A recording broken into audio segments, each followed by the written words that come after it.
पद परिचय जो हमारा चैप्टर चल रहा था उसकी श्रृंखला में आज हम पढ़ रहे हैं संज्ञा के विकारक तत्व। हम संज्ञा पढ़ चुके हैं और यहाँ तक पढ़ने के लिए आप आई से दबाएंगे और आपको वो चैप्टर्स मिल जाएंगे। चैनल को सब्सक्राइब कीजिए और लाइक कीजिए। तो संज्ञा के विकारक तत्व में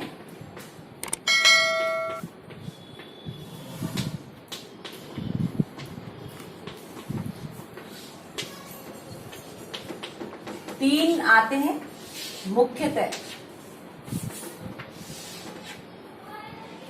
उसमें है लिंग,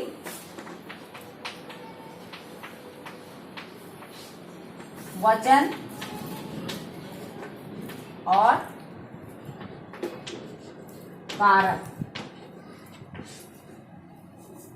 ये तीन जो तत्व हैं वो संज्ञा के विकारक तत्व हैं। यानी वाक्य में प्रयोग करते समय हमें इन रूपों से बार बार हमें वाक्य में परिवर्तन होता हुआ दिखाई देता है। और आपने जैसे छोटी क्लासेस में भी लिंग, वचन, कारक पढ़े ही हैं, लेकिन फिर भी हम थोड़ी थोड़ी जानकारी इनके बारे में देंगे।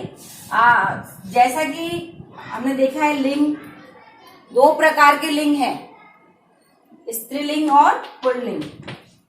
मुख्यतः तो आप दो प्रकार के लिंग ही पढ़ते हैं जो आपके हिंदी में हैं, और संस्कृत में आप पढ़ते हैं नपुंसक लिंग ना। तो यहाँ पे है स्त्रीलिंग और पुल्लिंग। तो स्त्रीलिंग और पुल्लिंग में कुछ चीजें ऐसी हैं जो हमेशा स्त्रीलिंग रहती हैं और कुछ हमेशा पुल्लिंग रहती हैं। तो स्त्रीलिंग की क्या पहचान है? जिससे हमें, जिस शब्द से हमें स्त्री जाति का होने का बोध हो और जिस शब्द से हमें पुरुष जाति के होने का बोध हो उसे हम पुल्लिंग कहते हैं। अब कई बार क्या होता है कि अप्राणीवाचक और प्राणीवाचक दो तरह के हैं जो दुनिया में, या तो प्राणीवाचक है या अप्राणीवाचक है, और लिंग निर्धारण दोनों में ही करना पड़ता है। तो हम क्या करते हैं, इस जो अप्राणीवाचक है इसमें क्या होता है, हमें लिंग निर्धारण करने में थोड़ा सा कठिनाई होती है। तो इनका लिंग निर्धारण करने में हमें क्या करना है, एक वाक्य बना लेना है। जैसे मान लीजिए हम कहें, मैं कहूं ये स्केल है, तो मैं कहूं ये स्केल क्या है, स्त्रीलिंग है या पुल्लिंग है। तो हम एक वाक्य बना लेंगे, स्केल गिरता है। तो हमने लिखा, जैसे हमने माना स्केल गिरता है, तो हमने एक वाक्य बना लिया और हमने निर्धारण किया उसकी क्रिया से। तो क्रिया से निर्धारण किया क्या कि ये स्केल क्या है, पुल्लिंग है, तो इसी से निर्धारण किया। अब हमारे पास मान लीजिए पेंसिल है, तो पेंसिल से हम अगर निर्धारण करें पेंसिल गिरती है, तो हमें पता चला क्या लगा इसी क्रिया से कि ये स्त्रीलिंग है। इस तरह से हम इसका निर्धारण करते हैं। किसका? अप्राणीवाचक जो लिंग होते हैं, संज्ञा होती है, उनके लिंग का हम निर्धारण करते हैं।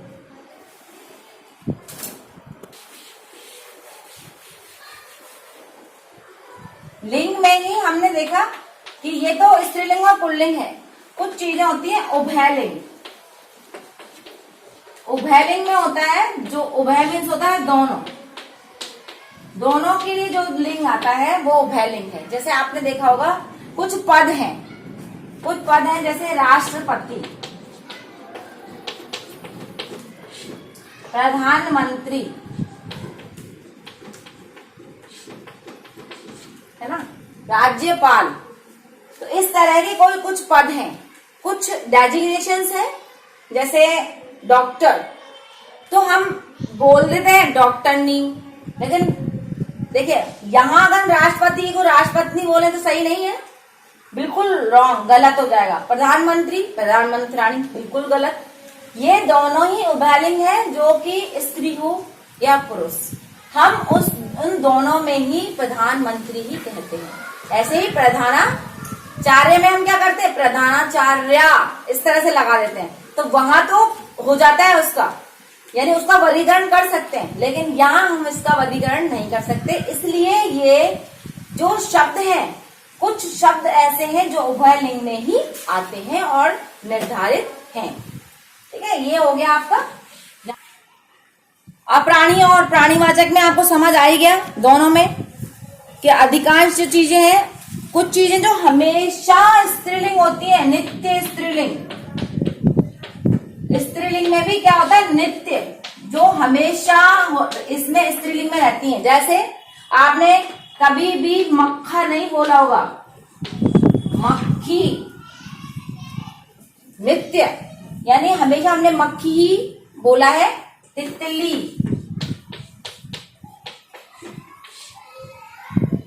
ठीक है, ऐसे ही नित्य पुल्लिंग है। बड़ी क्लासेस में बस इतना ही हिंट होता काफी है कि मान लीजिए आपको इतना नॉलेज जरूर होना चाहिए कि होता क्या है। बाकी आपने पुराना जो अपने क्लासेस में पढ़ा है वो पूरा इसके बारे में बताया होगा।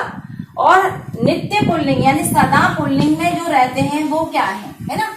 इसी तरीके से देखा होगा आपने तोता, मगरमच्छ। अगर हमने मगरमच्छी का भी सुना हो, तोती सुना हो, हमें ऐसा नहीं लगता। तो हमेशा ये पुल्लिंग में ही रहते हैं, जो नित्य पुल्लिंग कहते हैं। हाँ, अगर हमें इन्हें बनाना है तो हम इनके आगे नर और मादा आगे लिखते हैं, यानी हमेशा जो पुल्लिंग है उनमें हम मादा जोड़कर स्त्रीलिंग बनाते हैं। हमेशा जो स्त्रीलिंग है, जो नित्य स्त्रीलिंग है, उसमें हम नर आगे जोड़कर उसे स्त्रीलिंग बनाते हैं। ठीक है, इस तरह से आपका ये लिंग का जो परिचय है वो पूर्ण हुआ। अब हम इसी में वचन के बारे में पढ़ेंगे।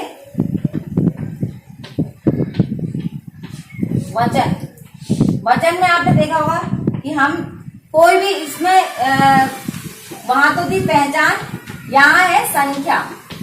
संख्या को हम वचन कहते हैं, यानी संख्या में यदि एक है, कुछ भी है, चाहे वो संख्या में एक है तो वो है एक वचन। किसी भी शब्द से किसी की संख्या की पहचान हो या संख्या का पता चले वो वचन कहलाता है। तो एक है तो एक वचन, और एक से ज्यादा है, एक से ज्यादा कितने भी हो सकते हैं, बहुवचन कहलाते हैं।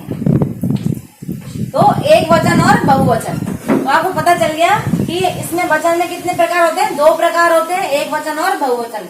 जब वस्तु या कोई भी हमें शब्द से उसके वचन में एक होने का बोध होता है तो वहां एक वचन, और किसी शब्द से हमें उसके एक से अधिक होने का बोध होता है तो वहां होता है बहुवचन। कुछ चीजें इसमें भी ऐसे ही हैं कि नित्य एक वचन में रहती है और नित्य बहुवचन में रहती है। तो आपने इनके बारे में भी छोटी कक्षा में पढ़ा होगा। तो नित्य एक वचन में क्या रहता है, नित्य एक वचन में रहने वाली चीजें हैं, जैसे भीड़ खड़ी है। मान लीजिए भीड़ एक ग्रुप है, बहुत बड़ा ग्रुप है। कक्षा, कक्षा बैठी है। तो इस तरह से आपने देखा कि वो बहुत बड़ी भीड़ है, बहुत बड़ी संख्या है, लेकिन उसको एक वचन में ही हम प्रयोग करते हैं। ऐसे ही बहुवचन, हस्ताक्षर, मैंने हस्ताक्षर कर दिए। जैसे आंसू आ गए, तो ऐसा लगेगा बहुवचन है। आंसू एक हो या अनेक हो, आंसू आ गए, इसी तरीके से बोला जाएगा। हस्ताक्षर एक कर दिया मैंने, और हस्ताक्षर मैंने कर दिए। आपके दर्शन हो गए, तो दर्शन क्या है, उसका अकेले व्यक्ति का दर्शन है, और हम क्या कैसे बोलेंगे, उसके दर्शन हो गए या प्रभु के दर्शन हो गए। इस तरह से हम बहुवचन में उसका प्रयोग करते हैं। तो आपने उसमें देखा कि वचन में भी इस तरह से आप पहचान कर सकते हैं। आई बटन पर पढ़ेंगे तो आपको वचन का चैप्टर और उसके बारे में काफी सारे आपको इसमें इसके नियम हैं वचन के। एक वचन से बहुवचन बनाना, बहुवचन में भी इसमें अकारांत में नित्य, मतलब बहुवचन में भी कौन से कैसे उसके नियम है, उसके नियमों का जो परिवर्तन है, वो सारी चीजें मैंने वचन के उस चैप्टर में दी हुई है। कोई वचन के बारे में अगर आपको पूरा डिस्क्रिप्शन पढ़ना है, पूरा उसको डिटेल में पढ़ना है, तो आप उसके आई बटन पर जाकर उसमें आप प्ले करेंगे और आपको ये चैप्टर डिटेल में मिल जाएगा। अब इसके बाद कारक, तो कारक भी ऐसे ही है, आपने पढ़ा होगा। कारक क्या है, कारक है विभक्ति, पर्सन या किन्हीं। जैसे कर्ता ने कर्म को कर्ण से संप्रदान के लिए अपादान से अलग होने का भाव, संबोधन तक हम इसकी जो पढ़ते हैं 8 इसके भाग हैं। तो इस तरह से अगर आपको कारक का भी पढ़ना है, कारक के बारे में भी पढ़ना है, तो आपको आई बटन पर जाकर कारक चैप्टर भी मिल जाएगा। इसका पूरा वर्गीकरण मैंने वहां पे किया हुआ है। Thank you. घर पर रहिए, स्वस्थ रहिए, सब्सक्राइब कीजिए और अपने दोस्तों को शेयर कीजिए। धन्यवाद।